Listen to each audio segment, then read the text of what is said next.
Bad Shorty ဒါတော့ Sexy X Proxy ငါးနေရသွားခဲ့တဲ့ပွဲလေးရဲ့ mini vlog လေးဖြစ်ပါတယ်အရင်ဆုံးအရင်နေပြီးတော့မငယ်ကိုစံကျင်နဲ့အမြင်စီးပြီးတော့ငယ်လေးနဲ့ Central ကိုတက်ခဲ့ပါတယ်အဲ့မှာနေရာရတော့မြင်တဲ့အတိုင်းပါပဲ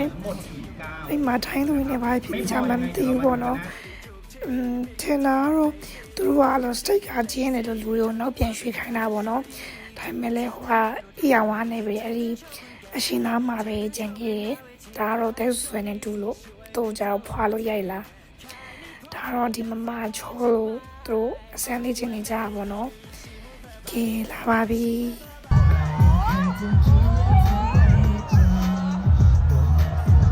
ရနေရနာမအော်ရာပြနေရတော့ခွေပါစီပြကွန်ချပါတယ်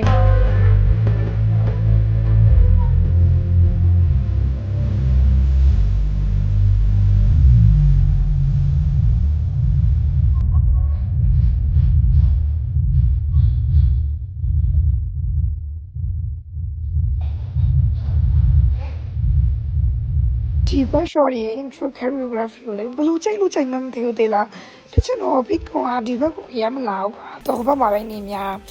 Kim ကလည်း handsome တိုက်လေးဖြစ်တယ်ဟိုနီးကလေ bias ဘွားခါဖြစ်သွားသည်လားအရင်ချောတာပြင်မှာ แต่รถแห่ได้ตึก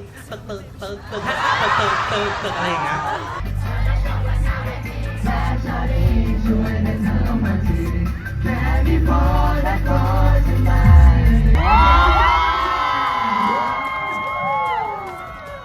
kun only with တာချုပ်ခွန်ကန် Kim 6ယောက်လုံးကလေအရင်ချောတာသည်လားသူတို့နဲ့သူတို့ family ကြောင့်ဝယ်ထားလေလုံးဝတောင်းတမရဘူးဒီ30မတိုင်ရင်ထပ်တွေ့ပြမလားတော့မသိဘူး။နောက်နောက်ဆက်ပြီးတော့မငယ်ကိုပြန်လာပါတယ်။ထပ်တွေ့ပါမယ်။ Bye bye